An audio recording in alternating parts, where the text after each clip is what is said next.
Hello everyone. सर्वप्रथम श्री स्वामी समर्थ. मी अर्चना पुन्हा एकदा आपल्या सगळ्यांचं अगदी मनापासून स्वागत करते.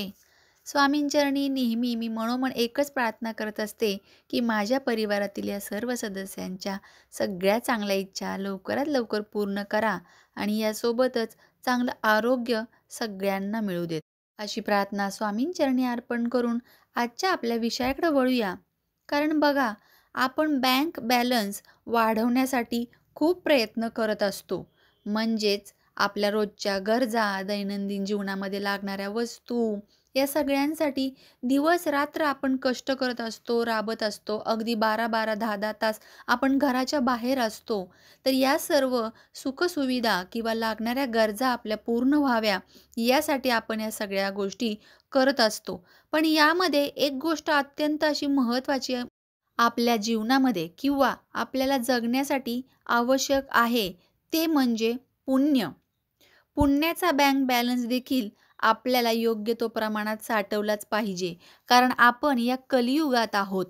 कलियुगात आपल्याला कुणीही उपयोगाला पडत नाही. अगदी आपले सख्खे जरी नातेवाईक असतील, तरी ऐन टायमाला आपल्याला कुणीही मदत करत नाही. हेच तर कलियुग आहे. असं पूर्वी नसायचं. तुमच्या प्रत्येकाच्या लहानपणी तुम्ही सगळेजण म्हणत असताल किंवा आपण म्हणतो, की आमच्या लहानपणी एवढं नव्हतं, माणुसकी थोडी तरी होती. पण आता माणुसकी शिल्लकच राहिलेली नाहीये, हे प्रत्येकाच्या तोंडातून आपण ऐकत आहोत. त्यासाठीच अतिशय महत्त्वाचं हे जीवन जगण्यासाठी पैसा जितका महत्त्वाचा आहे ना, तितक्याच प्रमाणामध्ये किंवा किंबहुना त्यापेक्षा जास्त प्रमाणामध्ये आपल्याला पुण्याचा बँक बॅलन्स असणं अतिशय गरजेचं आहे. आणि पुण्याचा साठा वाढवण्याचे दिवस आता सुरू झालेले आहेत. म्हणजे दत्त जयंतीपर्यंत जेवढी जास्त सेवा आपल्याला शक्य होईल, जेवढं जास्त आपण आपल्या गुरूंच्या, आपल्या स्वामींच्या, दत्तगुरूंच्या सेवेमध्ये किंवा त्यांच्या चरणाजवळ जेवढं आपल्याला जाता येईल, चरणापाशी त्यांच्या स्थान मिळवता येईल, ते आपण बघायचं आहे. ते कसं? अगदी जॉबला जाणारे देखील कसं काय करू शकतात? कारण वेळ मिळत नाही. अनेकदा वेळ किती जरी मनात इच्छा असेल, तरी असा वेळ काटा जो असतो पळत असतो. मग त्यातून कसा वेळ काढायचा हेच आता आज आपण बघणार आहोत. म्हणूनच व्यवस्थित नीट व्हिडिओ शेवटपर्यंत फक्त नीट ऐका लक्ष देऊन. कारण काही अंशी तुम्हाला या गोष्टींचा फायदाच होणार आहे. खूप अशी लोकं आहेत ज्यांची खूप तळमळ आहे, की देवाच्या चरणात अगदी 5 मिनिटं वेळ काढून मी बसावं, सुख, समाधान, शांती मला लाभावी, माझं मन स्थिर व्हावं या धावपळीच्या युगामध्ये. पण ते शक्य होत नाहीये. तर ते कसं ते बघूया. चला तर आपल्या विषयाकडे वळूया. पण तत्पूर्वी तुम्ही जर चॅनलवर नवीन असताल, प्रथमच आपला व्हिडिओ पाहताय, तर चॅनलला सबस्क्राईब जरूर करा. पुढे अशाच नवनवीन माहिती, नवनवीन इंटरेस्टिंग टॉपिक्सवर आपण इथे चर्चा करत असतो, माहिती घेत असतो, एकदम साध्या सोप्या उपायांसहित.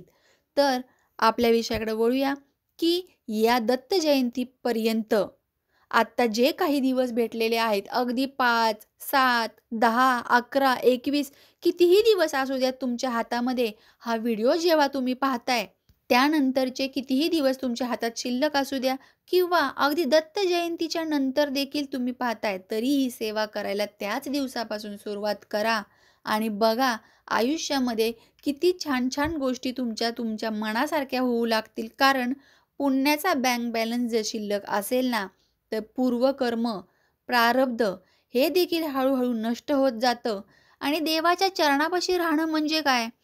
तर मंदिरात जाणे आणि फक्त देवापाशी थांबणे हे नाहीये. तुम्ही सतत मंदिरात जरी नाही गेलात, तरी देवाच्या चरणांपाशी कशी आपल्याला जागा मिळेल, यासाठी आपण प्रयत्न करणार आहोत.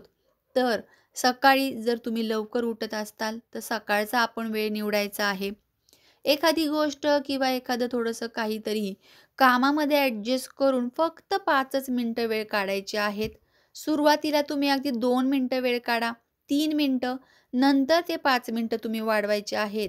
पण हे 2 ते 3 मिनिटं तुमच्या आयुष्याला योग्य वळण दिल्याशिवाय राहणार नाहीत.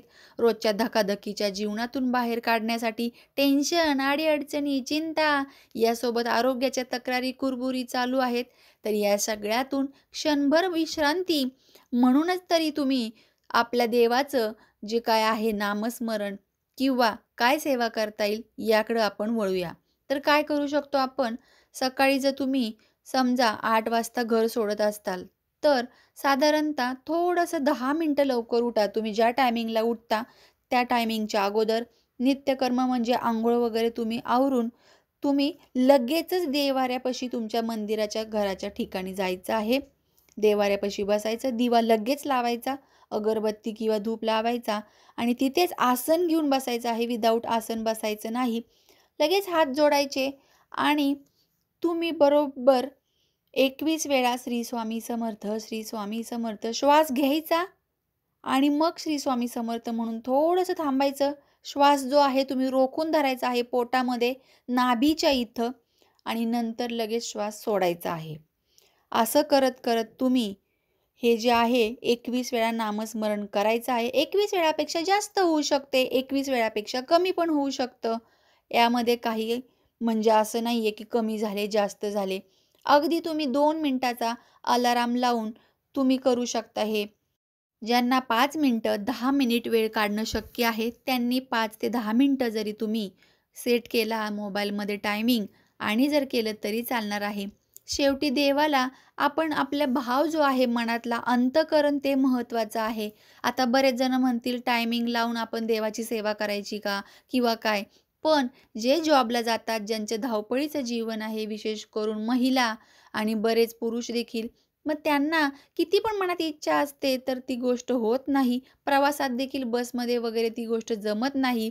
त्यामुळे तुम्ही सकाळी लवकर वेळ काढा किंवा मग संध्याकाळी तुम्ही ज्या टायमिंगला घरी येता 8, 8:30, 9 त्यानंतर तुमचं पूर्ण सगळं आटोपलं, अंघोळ वगैरे किंवा हातपाय तोंड धुणे, स्वयंपाक, जेवण हे सगळं तुमचं साधारणतः जर 10 ते 10:30 पर्यंत उरकलं, तर बेडवर न जाता, मोबाईल हातात न घेता, तुम्ही सरळ आपल्या देवघरात जायचं आहे. दिवा लावायचा आहे. दिवा प्रज्वलित केल्याशिवाय कोणतीही सेवा करू नका आणि त्या दिव्याकडे बघत-बघत तुम्ही त्राटक करत-करत स्वामींचा जप करायचा आहे. श्री स्वामी समर्थ. थांबायचं, श्वास आतमध्ये रोखायचा आणि आपल्या मनातील जी इच्छा आहे, की मला चांगलं आरोग्य आहे, असं मनामध्ये तिथेच म्हणून मग तो श्वास सोडायचा. श्वास घेताना पुन्हा श्री स्वामी समर्थ. थांबायचं सेकंदभर, सेकंद पण नाही लागत आणि नंतर तो श्वास लगेच सोडायचा आहे. तर ही जर गोष्ट तुम्ही तुमच्या जीवनात आत्मसात केली, तर याचा खूप चांगला रिझल्ट तुमच्या जीवनात दिसतो आणि मोठमोठे पारायण करायला जमले नाही, मोठमोठे अध्याय वाचायला जमलेलं नाहीये, तर कोणतीही खंत न बाळगता फक्त मी सांगितलेला हा उपाय तुम्ही करून बघा. खूप तुम्हाला मनातून, अंतःकरणातून शांती वाटणार आहे आणि जसं-जसं तुम्हाला हे जमेल ना, तसा-तसा हा टायमिंग तुम्ही पुढे घ्या. मेडिटेशनचे असंख्य प्रकार आहेत. देवाच्या जवळ जाण्याचे असंख्य प्रकार आहेत. त्यातलाच एकदम साधासा पॉइंट मी आज इथं क्लिअर केलेला आहे. आपल्या दत्त जयंतीच्या निमित्ताने. तर तुम्ही याची प्रचिती स्वतः अनुभवा आणि जरूर मला या व्हिडिओमध्ये किंवा आपल्या कोणत्याही व्हिडिओमध्ये कमेंटमध्ये सांगायला विसरू नका. चला तर मग पुन्हा भेटूया अशाच नवीन माहितीसोबत. तोपर्यंत सर्वांना श्री स्वामी समर्थ.